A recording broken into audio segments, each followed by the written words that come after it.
Bem, iremos falar agora rapidamente para concluir exponencial sobre a função, né? A função a gente sabe que é uma lei de formação que estabelece uma dependência, né, entre um fator e outro, onde a gente pode representar a função de várias maneiras, né? Através de diagramas, gráficos, né? A forma aqui que utilizaremos será mais os gráficos mesmo.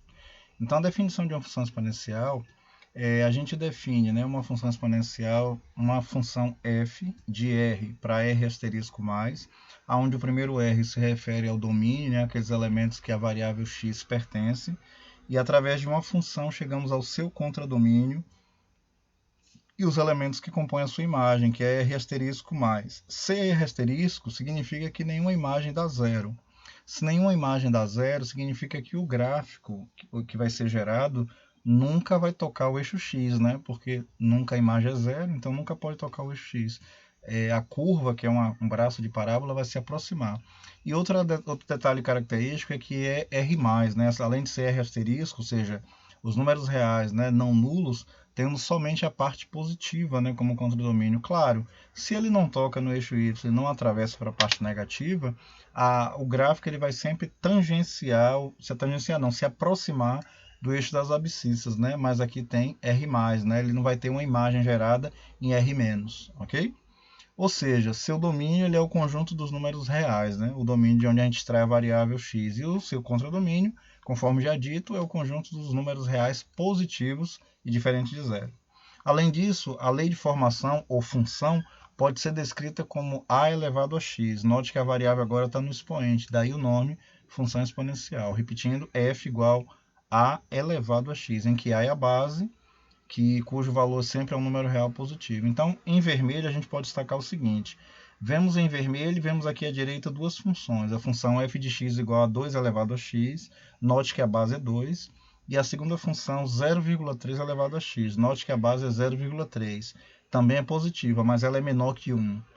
Existe uma característica interessante quando essa base ela é maior que 1 ou quando ela está entre 0 e 1, e é o que essa parte vermelha vai narrar para a gente. Por exemplo, se a base é A, nós temos dois casos com a função exponencial. Se A for maior que 1, a função ela é sempre crescente. O domínio cresce, a imagem cresce concomitantemente. Mas se a base estiver entre esse intervalo de 0 a 1, né, maior que 0 e menor que 1, a função se comporta sempre decrescente. A gente vai ver isso no gráfico, quando a gente esboçar o gráfico aqui usando alguns softwares, né, da própria internet, os quais eu também pedi para vocês no próprio trabalho lá e orientei que você clicaria e dei o passo a passo do que fazer. Então nós podemos observar que f de x é a variável dependente, né? Ou seja, f de x é y, né? É a imagem, podendo ser representada por y, e x é a variável independente. Então, os dois exemplos que estão aqui muito pequenininho, eu os ampliei aqui para que a gente visse as duas funções dadas. Primeira função, né? Vimos, ou foi falado ser essa, né? 2 elevado a x, ela é crescente porque a base é maior que 1. E a segunda função, que está pequenininho aqui em cima, mas está pequenininho, eu ampliei para cá, f de x igual a 0,3 elevado a x. Quando a base está entre 0 e 1, é maior que 0 e menor que 1, ela é considerada decrescente. Então, para classificar uma função, basta a gente olhar o valor da base, né? Agora, para que serve uma função exponencial? Vimos no início desse assunto que existem fenômenos como crescimento de vírus, né? Crescimento de colônias de bactérias e assim por diante, que eles se desenvolvem muito rápido. E a única função que se aproxima disso, né, desse crescimento muito rápido, é justamente a função exponencial, que é um braço de parábola. Ela cresce rapidamente. No início da unidade, vimos que quando colocou aquele jogo de tabuleiro, parecendo um jogo de damas, né? No primeiro quadrado da dama ali acima, a gente colocou duas moedas e nós brincamos de a cada dia duplicar ou dobrar, né, essa moeda. A gente viu que quando chega lá, já no 25º dia, já está num valor absurdo. E quando chega no número 64, né, ou no 64º dia, a gente vai ver que isso já, o valor que vai gerar lá é maior do que os PIBs do mundo, né, somados. Quer dizer, é um valor astronômico, é uma função que cresce muito rápido. Né? 2 elevado a 1 é 2, mais 2 elevado a 2 já é 4. 2 elevado a 5 já é 32. Então veja que vai crescendo ó, rapidamente, ok? E a partir daqui que a gente já sabe a definição de função e os tipos, né, crescente e decrescente, para A maior que 1 decrescente, para A entre 0 e 1 decrescente, para A maior que 1 crescente, melhor dizendo, né, e para A entre 0 e 1 decrescente. podemos avançar. Este é o gráfico de uma função exponencial crescente. Se a gente observar aqui o gráfico desenhado na cor vermelha, já que o resto é o fundo branco com os eixos que formam o plano cartesiano, a gente percebe que aqui na horizontal, no eixo das abscissas, o x vai crescendo de -3 até o lado infinito positivo. E as imagens também, né? Mas observe que o gráfico nunca passa de x, né? Ele se aproxima, mas nunca é zero, né? Uma característica interessante, esse gráfico sempre, seja ele uma função crescente ou decrescente, ele sempre vai passar por um ponto aqui no eixo das abscissas, né, no eixo y, que é as coordenadas 0, 1, ok? Tanto faz esse gráfico ser crescente quanto ele vir assim, que a gente vai ver daqui a pouco, que é decrescente, ele sempre passa pelo ponto 0, 1. É interessante, né? Ele passa pelo ponto 0, que é a abscissa, mas a ordenada é 1. Note que eu não disse que ele passa por 0, eu disse que as coordenadas desse ponto que ele passa é que são 0 e 1, né? Mas ele nunca toca no eixo das abscissas. Já que A é positiva, ela é crescente, né? Porque a base é maior. A é positiva, não, desculpe. A é maior que 1, né? Então ela é crescente, ou seja, A é maior que 1. Então, nesse caso, quanto maior o valor de x, maior será o valor de y. Note que à medida que o domínio cresce, a imagem cresce. Agora observe o próximo gráfico. É uma função decrescente. Como é que a gente sabe isso? Olhando de novo a abscissa, a gente vê que a abscissa cresce, mas a ordenada decresce, né? Começa a cá em cima, ó, com a ordenada, vamos supor, -2 aqui, né? Mas quando chegamos aqui na ordenada 3, que já é uma abscissa muito maior do que -2, né? Porque está crescendo, olha a imagem onde está lá embaixo. Então, é inversamente, né? Enquanto a abscissa cresce, a imagem vai decrescendo. O que é que a gente pode entender daqui?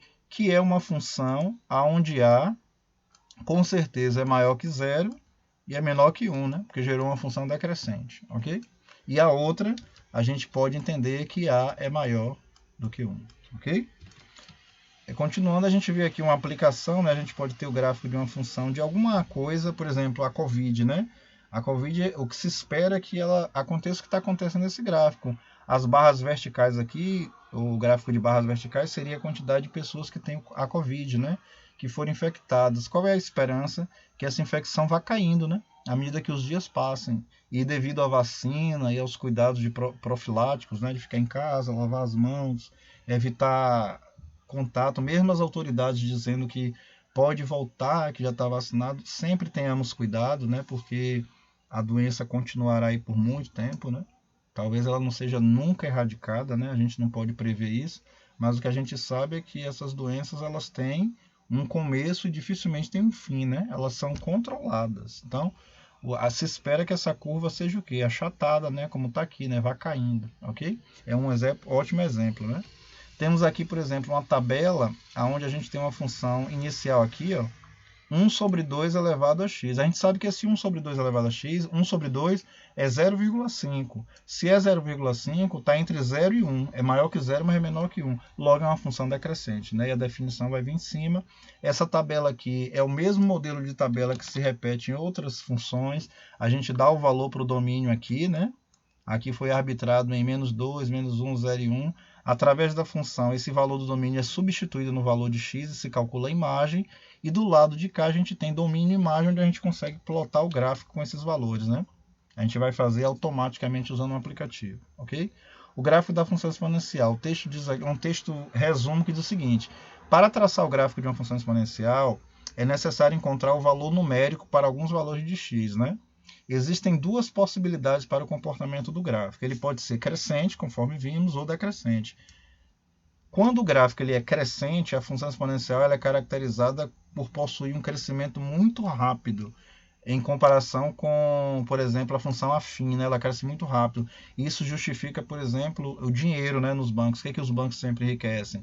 Porque o juro composto, que é uma aplicação da função afim, a gente vai fazer também daqui a pouco uma aplicação, para mostrar a fórmula do juro composto e que o tempo está na variável, logo isso representa realmente uma função exponencial crescente. Por isso que os bancos dificilmente vão falir, né? Porque eles sempre estão ganhando dinheiro, porque eles ganham dinheiro à medida que o tempo passa. Então aquela frase inglesa que diz que time is money, ou dinheiro, tempo é dinheiro, ela é verdadeira. Quando se aplica a função exponencial, time is money, ok? Podemos observar que o gráfico dela não passa pelos quadrantes 3 e 4, né, do plano cartesiano. Sempre está entre o primeiro e o segundo quadrante, porque o contradomínio será, como vimos na definição, os números reais positivos, né, maiores que 1. Então, não passa nunca de 0, né, que 0, 0 é o ponto de origem. Se o gráfico nunca passa de 0, porque a imagem dele é sempre positiva, ele jamais tocará nos quadrantes 3 e 4, salvo se for feita uma translação. O que é translação? Um movimento do gráfico, né? Alguém pegar o gráfico e descer ele uma quantidade de casas x, aí a gente vai ter uma translação de gráfico, mas por definição a função nunca passa nos quadrantes terceiro e quarto, ok?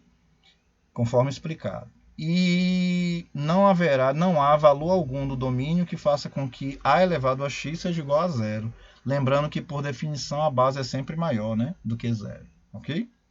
E vimos aqui um memorial de cálculo. Esse memorial de cálculo, que é parecido com esse anterior aqui, ó, só que note que nesse caso aqui, a base foi 1/2, né? Observe agora.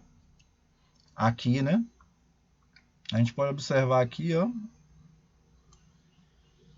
que a base é 3. Então, se a base é 3, é um gráfico de função exponencial, porque a variável está, né, no expoente. Beleza, mas é um gráfico de uma função crescente, né, porque A é maior que 1. Percebeu?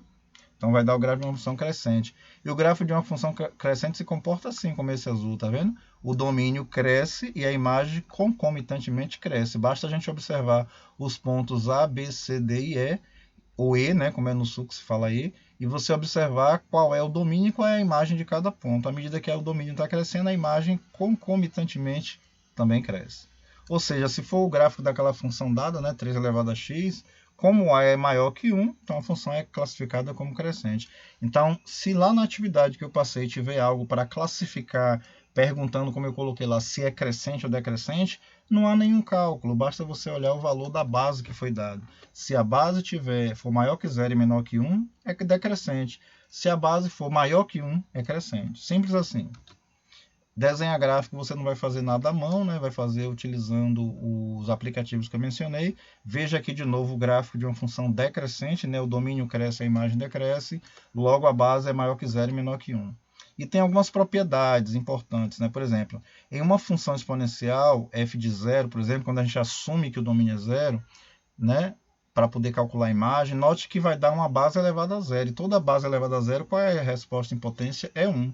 Então, essa propriedade não passa de uma consequência, né, das propriedades de potência, já que a base de todo número diferente de 0 elevado a 1, de todo número diferente de 0 elevado a 0 é igual a 1. Né? A segunda propriedade diz que a função exponencial é injetiva. Vale lembrar o que é injetiva, né? A gente tinha ali aquela situação onde um elemento do domínio estava ligado somente a um elemento da imagem, né? Então, isso significa que quando a gente toma valores para x, a imagem sempre será diferente, né? Para cada valor que a gente tomar numa tabela, por exemplo, se a gente voltar aqui nessa função decrescente, quando x aqui, ó, na tabela valeu menos 2, para x foi arbitrado o valor de menos 2, note que a imagem deu 4. Quando foi arbitrado aqui o valor menos 1, a imagem lá no final dá 2. Quando é arbitrado 0, a imagem deu 1. Então veja que cada valor do domínio se liga apenas a um valor da imagem. Isso é uma função injetiva, né? Uma característica dela. E toda função exponencial ela é injetiva. Aí o final do texto aqui da segunda propriedade mostra isso, que ser injetiva significa que para valores diferentes de y existirá um único valor de x, né? Ou seja, só existe um elemento de x ligado a um elemento de y, diferente da quadrática, que a gente pode ter dois valores do domínio ligados à mesma imagem, porque ela é quadrática, né? Menos 2 ao quadrado dá 4 e 2 elevado ao quadrado também dá 4. Esses dois domínios estariam ligados à mesma imagem 4 numa função exponencial, ok? Numa função quadrática, desculpa. Aqui é exponencial. Propriedade 3. Como vimos em um tópico anterior, o gráfico da função exponencial pode ser crescente se a base for maior que 1 e decrescente se a base estiver contida no intervalo maior que 0 e menor que 1. E a quarta propriedade é que o gráfico da função exponencial nunca corta o eixo das abscissas, né? Por menor que seja o valor da imagem, ele nunca chegará a ser 0. Então, dizemos que ela tende a 0, mas não existe o valor de x que faça com que f de x seja igual a 0. Ok? E aí, a gente finalizando aqui, só como curiosidade, temos um gráfico aqui no meio com a linha mais fina, que representa um gráfico aí idêntico, né, para ambos os quadrantes, como se fosse uma função afim aí idêntica, né, uma função linear. a y igual a x, e você vê que tem um gráfico diferente em cima e um gráfico diferente aqui embaixo, né? Esse gráfico diferente aqui em cima é o de uma função exponencial, y igual a x.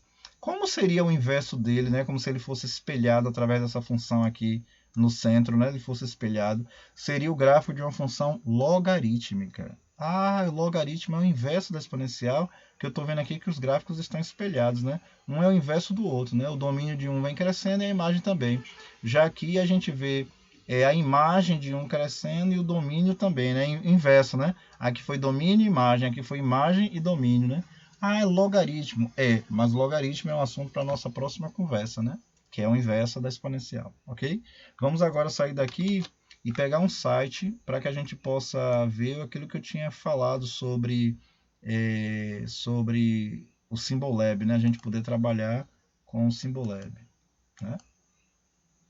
Vou ver aqui, ele abrir aqui um site.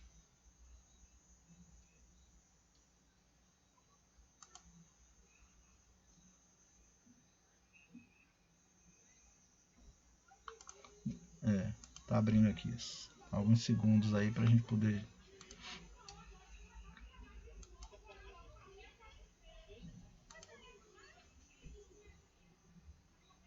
Veremos aqui como é prático, né, fazer ou desenhar o esboço desses gráficos no aplicativo, né? Porque quando a gente lança a mão de um aplicativo, a gente tem essa facilidade, né, de ver ele crescer ou decrescer automaticamente, né? Tá demorando aqui um pouquinho de abrir, então vamos aguardar, né?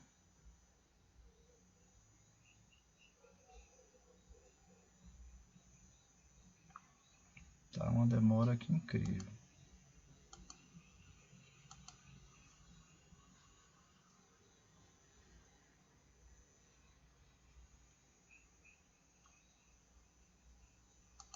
Realmente está demorando muito para abrir, né? Aqui, mas o que a gente quer ver aqui é justamente usar um aplicativo onde a gente possa desenhar, né, o gráfico dessa função, tanto o gráfico crescente quanto o gráfico decrescente, né, da função exponencial. Então vamos ver aqui se ele abre. Está um pouco, né, demorando mesmo, né, mais do que o normal, né, como se a máquina não tivesse no nosso controle, né, mas em outro, né, demorando muito para abrir. E os aplicativos falados, né, como o Symbolab, eles nos ajudam a gente poder ver na prática, né, como é que a função cresce, como é que a função decresce, né. Tá dando uns erros aqui aparentemente de sistema, né, parece ser sistema, não sei. Vamos aqui ao site, né, Symbolab. Tentar ver se ele abre aqui, né, Symbolab, tá aqui, foi usado em algum momento, né, ele. Uma leve demora aqui, né, para abrir. O Symbolab ele é um site que permite, né, a gente fazer coisa dinâmica. Eu também poderia pegar a própria calculadora do Windows, né, que ela também já faria esses gráficos, mas eu procurei pegar algo aqui na internet, já que a gente está usando muito a internet esses tempos, né? São tempos diferentes, né, por causa da pandemia. E aqui nos permite ver também o gráfico evoluir, né, de uma forma bem rápida, né? Então o Symbolab é esse site aqui, onde a gente, clicando nele, como eu falei na atividade, a gente vai vir aqui nessa aba chamada gráficos, né? A gente vai clicar aqui em gráficos. Realmente está tendo alguma coisa aqui que o computador está demorando mais do que o normal, né? Para executar aqui alguns comandos.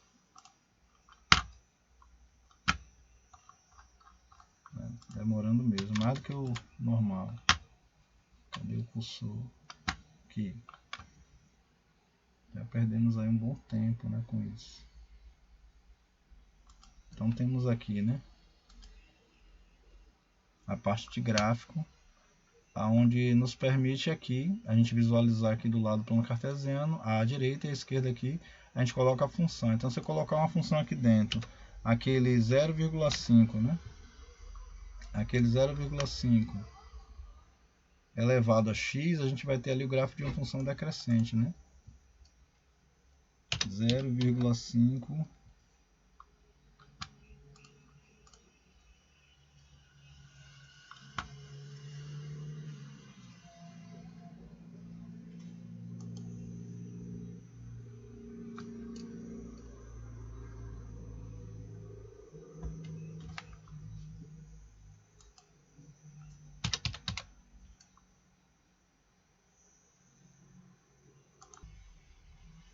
Então temos aqui, né, 0,5 elevado. Então a gente pode pegar essa função aqui, elevado, colocar o x aqui e ele vai plotar para a gente o gráfico aqui, ó. Tá vendo? Plotou aqui para a gente o gráfico. Qual é a característica que a gente vê? Que à medida que o domínio cresce, né, a imagem ela vai decrescendo, né? Então é um gráfico de função decrescente. Como é que se comportaria se fosse crescente? Essa base tem que ser maior que zero. Então eu vou botar 2 elevado a x, né? Veja agora o que acontece. Veja aquele ponto em comum que havia falado. Tanto o gráfico da função crescente quanto a função decrescente passam pelo ponto 0, 1, né? Aqui é 1, né? E aqui a abscissa é 0. Eles passam por aqui. Qual é a característica desse gráfico aqui na cor lilás mais forte aqui? É que à medida que o domínio cresce, a imagem cresce, caracterizando uma função crescente, né? A é maior que 1. E o outro, né, que é mais claro, a gente está colocando o cursor em cima do gráfico, você vê a função escrita ali na caixinha, né? Meio elevado a x, se a gente posicionar o cursor aqui no outro gráfico, ele vai aparecer também a outra função, né? Que é, na verdade, deixa eu ver se aparece aqui, que é, na verdade, 2 elevado a x, né? Não apareceu aqui, mas a gente sabe que ele está construído aqui, aparece, né? Tem esse problema de máquina aqui, mas ele aparece. Que é essa função aqui, a cor aqui está caracterizada do lado. E se a gente traçar um gráfico aqui no meio, se fosse aquele, vamos supor, y elevado a x, y igual a x, né? Traçasse um x, vai aparecer uma reta, né? Passando ali no centro. Agora, se eu desenhar um quarto gráfico em azul e pedir a função logarítmico, né? Como ali essa daqui foi 2 elevado a x, né? Que vai dar um valor tal, vou pedir aqui log, né? Log de 2, vamos supor, só um exemplo, né? Na base 10, né? Log de x, né? Então a gente vê o gráfico em azul aí ser desenhado, né? Aquele gráfico, não, que ele é em relação ao lilás mais forte, oposto, né? A linha verde que eu fiz aqui, que é uma reta, é apenas um gráfico de função do primeiro grau para mostrar que o gráfico em lilás ele se opõe ao outro, né? Enquanto o outro em azul é uma função logarítmica, que veremos mais adiante, é diferente o gráfico, ó. A outra é uma função exponencial, né? O valor cresce e sobe assim vertiginosamente, ok? Só para a gente perceber aí o uso, né?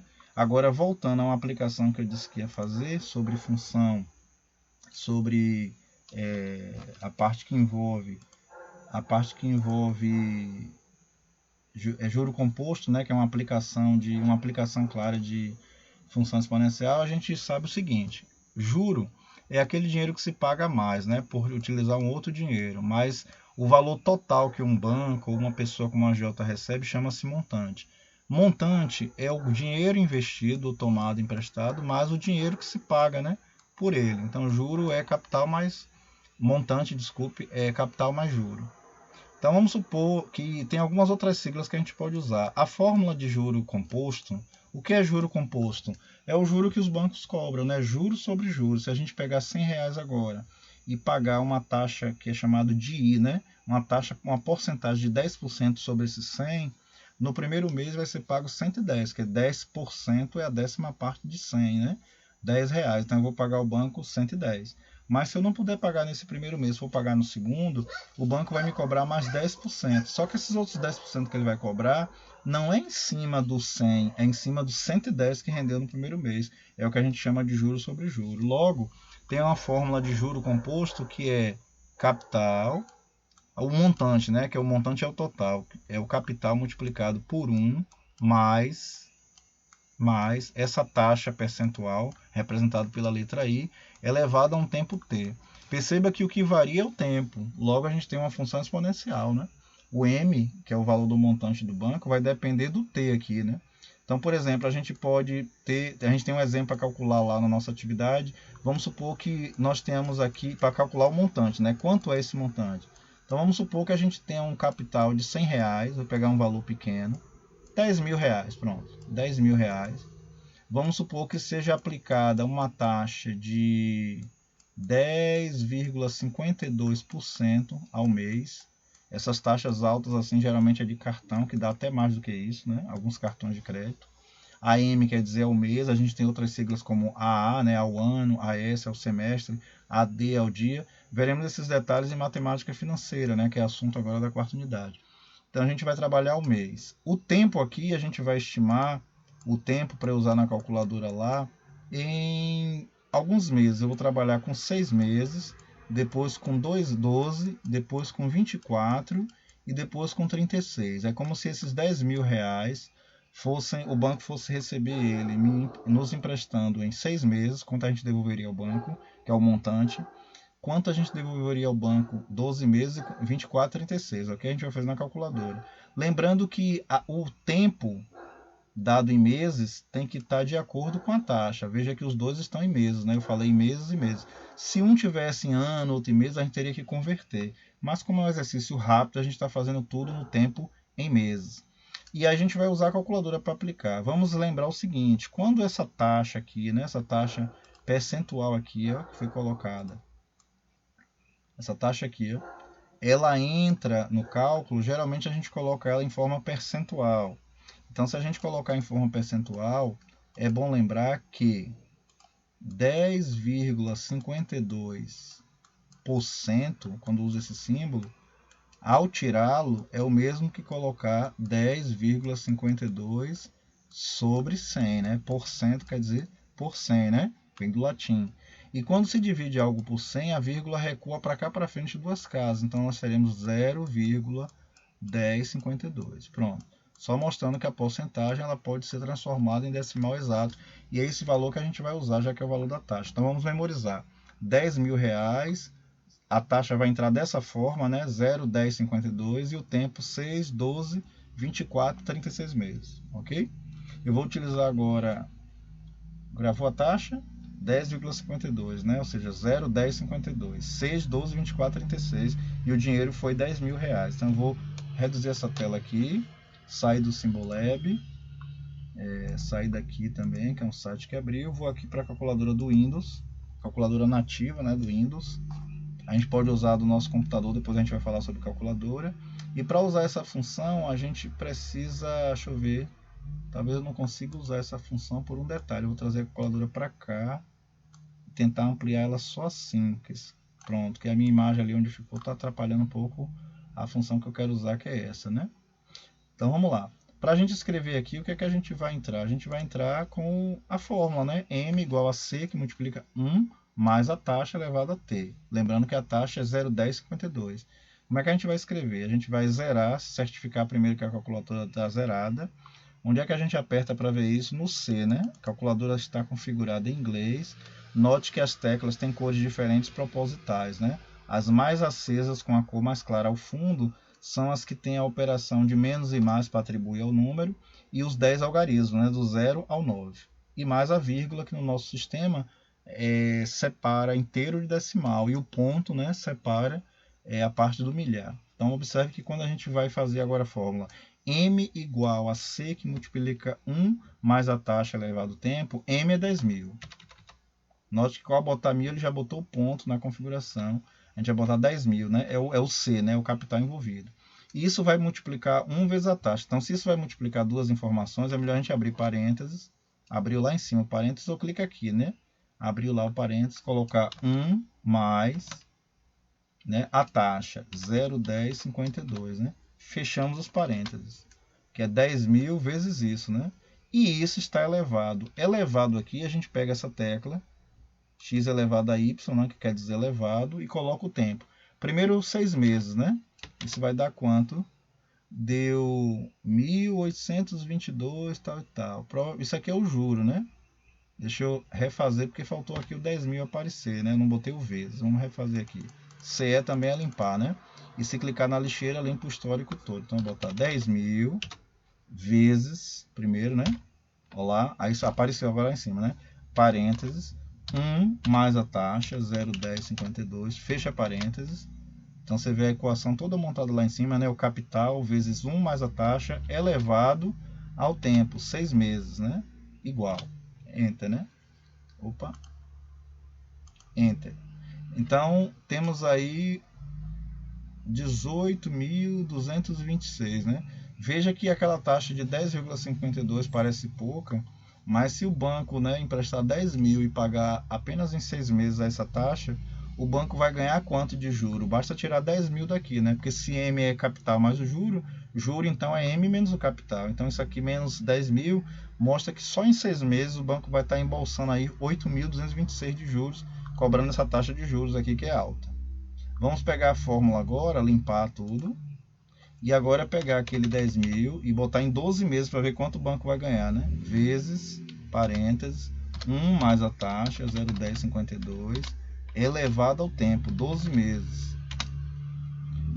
Para 12 meses com a taxa alta dessa, o banco vai embolsar 33.211 e alguns centavos, percebeu? Só em 12 meses o banco já está ganhando. Se tirar 10 mil daqui, o banco já está faturando mais de 23 mil. Ou seja, ele já ganhou o dobro do que emprestou. Vamos agora pegar essa mesma fórmula, limpar aqui, né? Botar 10 mil, que é o capital, que multiplica vezes 1 mais a taxa, 1 mais 0,1052, fecha parênteses. E isso é elevado agora a 24 meses, né? Então veja agora, em 24 meses o banco vai estar ganhando 110 mil, que começou com 10 mil lá, né? Se tiver uma taxa dessa aplicada em juro, veja o que é o juro composto, como ele é poderoso, né? Aqueles 10 mil, 2 anos depois, que são 24 meses, já gerou para o banco 110 mil. Ou seja, o banco já ganhou aí 100 mil reais, 10 vezes o que ele emprestou. Entendeu por que o banco não fica pobre? Então veja que as contas ficam aqui no histórico, né? 6 meses gerou 18 mil, 12 meses com essa taxa já gerou 33 mil e 24 meses já gerou quanto? 110 mil. Vamos ver 36 meses, que é o que fecha. 10 mil, que multiplica, parênteses, 1 mais a taxa, 0,1052, elevado a 36 meses. Agora a gente botou 3 anos, né? 36, que é o último cálculo. O banco vai embora, se for aplicado durante 3 anos, que são 36 meses, aqueles 10 mil que forem emprestados com essa taxa de juros, que a gente botou uma taxa alta, as taxas estão menores do que isso. Mas a gente botou alta porque era realmente a taxa de mercado e de alguns bancos. Claro que quando é um empréstimo ele não está nessa taxa, está numa taxa muito mais barata, né, mais abaixo. Mas a gente botou uma taxa alta que é a média dos cartões de crédito, mais ou menos, né? Então veja que o banco emprestou só 10 mil. Veja o poder que tem a potência, né? O juros composto, a função exponencial. 12 meses depois, 36 meses depois, o banco vai estar ganhando, ó, 366 mil. Se tirar os 10 mil que ele emprestou, o banco está embolsando 356 mil. Quase 36 vezes aquilo que ele emprestou, considerando essa taxa aqui. Então veja o que é juros sobre juros, né? Então isso aqui foi uma prática para a gente mostrar como é que opera, né? Aqui o Windows, quando abre, ele não abre na científica, ele abre na padrão, que é essa calculadora. Só que essa calculadora aqui padrão, ela tem as funções básicas da aritmética, né? As 6 operações, mas até a raiz é limitada, é raiz quadrada ou a potência quadrada. E se eu quiser uma potência que não seja quadrada, essa calculadora não me dá isso. Ela dá até porcentagem inversa, né? Mas não dá. Então a gente clica aqui e escolhe científica, porque a científica tem as funções do ensino médio, como as que a gente vai estudar agora, que eu falei no gráfico, é o logaritmo. A gente vai ver o que é log e o que é ln, né, que é um tipo de logaritmo, né? E logaritmo, log é a abreviação de logaritmo, que é o próximo assunto. Então aqui fica a aplicação da fórmula, né, do juro composto, semelhante a que eu coloquei na atividade de vocês. Basta apenas aplicar a fórmula e usar a calculadora científica para dar o resultado. Sucesso para todo mundo, um grande abraço, fiquem com Deus, até a próxima.